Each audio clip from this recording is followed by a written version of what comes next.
ចាំណាសូមរួមគ្នាថែស្រះមួយនេះនោះគ្រប់គ្នានឹងមានប្រភពទឹកប្រើប្រាស់គ្រប់ប្រាំងវស្សាមិនខានកូនចៅសូមសន្យាថានឹងជួយឲ្យអ្នកភូមិរួមគ្នាថែរក្សាស្រះនេះមិនឲ្យខូចខាតឡើយអ្នកតាបើចុះខិតទៅខាងនោះបន្តិចទៅប្រយ័ត្នអណ្ដែតមកប៉ះអញខ្ពើមណាស់វើយយីអានេះវៃថាអញទៅនោមវាចុះដាក់ទឹកកខ្វក់លើសអញទៅទៀតរឿងបារមីស្រះវត្តចា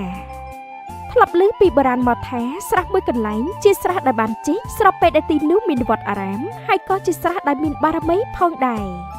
នៅតាមផ្លូវមេឃចិត្តភ្លឺទៅហើយខ្ញុំត្រូវតែប្រញាប់ស្រោតទៅរែកទឹកទៅបានពុំនោះទេមានអ្នករែកទឹកច្រើនធ្វើឲ្យទឹកល្អក់កកមិនខានពូមេងអើយហើយទៅរែកទឹកមែនទេមេឃមិនតាន់ភ្លឺផងឲ្យពូរូតម្លេះពូរូតទៅនឹងប្រុសខ្លាចទឹកស្រះវាល្អក់ហ្នឹងណាហើយចោះក្មួយទៅណាមកណាដែរគឺមេឃចិត្តភ្លឺមន់វាល្ងាវដាស់ខ្ញុំហ្នឹងណាទើបខ្ញុំភ្ញាក់ឡើងទៅរើសថ្នោតទុំយកទុកឲ្យម៉ែវាធ្វើអាកោថ្នោតហ្នឹងណាពូបើអញ្ចឹងខ្ញុំលាសិនហើយខ្លាចទៅរើសមិនតាន់គេពូទៅចោះក្មួយ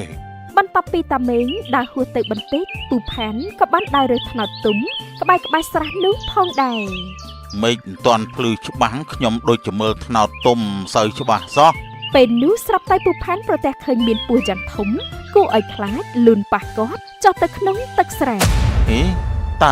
តើនោះជាស្អីគេមកកធំម្លេះពូផាន់ភ័យនិយាយមិនចេញគាត់រត់ផងស្លន់ផងទៅដល់ផ្ទះវិញទាំងត្រដាបត្រដួលតើលោកក្មួយផានកើតអីបានជាមើលទៅដូចជាបញ្ញាប់បញ្ញាល់ម្លេះហើយខ្ញុំនេះទៅរវល់ឆ្ងល់អីដែរមិនក៏មិនឆាប់ទៅទឹកទៅស្រះចំណាស់មួយកន្លែងនោះជាប្រភពទឹកសម្រាប់អ្នកភូមិទាំងឡាយមិនថាបងប្អូនឆ្ងាយឬជិតពឹងទឹកស្រះដ៏ថ្លានេះគ្រប់គ្នានៅមាត់ស្រះប្រឡងទឹកថ្លាល្អណាស់ក៏អូបឈ្ងុយផ្កាឈូកទៀតផង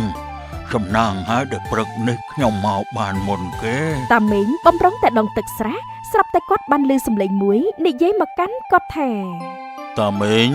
ចូលអ្នកកុំធ្វើឲ្យខូចស្រះនេះឲ្យសោះទោះជាពេលនេះមិនមានវត្តដូចពីមុនតែទីនេះមានបារមីតាមថែរក្សាច្រើនណាស់តើអ្នកជានរណាទៅសូមបង្ហាញខ្លួនមកឃើញថាតាមេងជាមនុស្សមានសិលទានមិនខ្លាចតបអ្នកតាដើមក្រឡាញ់បាត់បង្ហាញខ្លួនចេញមកយើងគឺជាអ្នកតាដើមក្រឡាញ់កុំខ្លាចយើងអីសូមគោរពអ្នកតាដើមក្រឡាញ់តើលោកគឺជាអ្នកមើលថែស្រះនេះមែនទេមែនហើយយើងអាស្រ័យក្នុងដើមក្រឡាញ់នេះឯងយើងមកនេះគឺចង់ប្រាប់អ្នកថាអ្នកជាមនុស្សស្មោះត្រង់មានសិលទានដូច្នេះចូលអ្នកជួយថែស្រះនេះផងតើចង់ឲ្យខ្ញុំមើលថែស្រះនេះបែបណាទៅ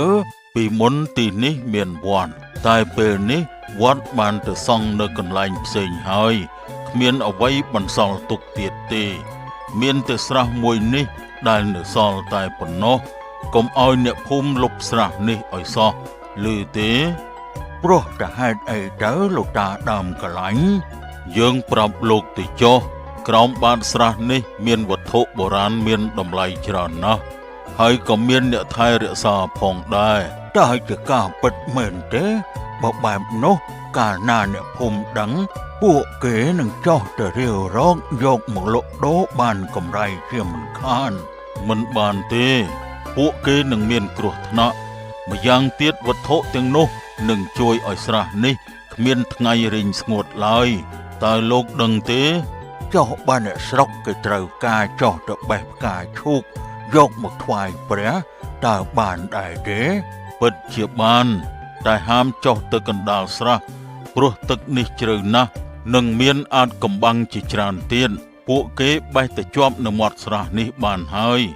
កូនចៅយល់ហើយលោកតាដើមកន្លែងចាំណាសូមរួមគ្នាថែស្រះមួយនេះនោះគ្រប់គ្នានឹងមានប្រភពទឹកប្រើប្រាស់គ្រប់ប្រាំងវស្សាមិនខានកូនចៅសូមសន្យាថា នឹងជួយឲ្យអ្នកភូមិរួមគ្នាថែរក្សាស្រះនេះមិនឲ្យខូចខាតឡើយអ្នកតាតាយកផ្តិលប្រាក់នេះទៅលក់ចុះនោះតានឹងបានប្រាក់ច្រើនពេលបានប្រាក់ហើយតាជួយ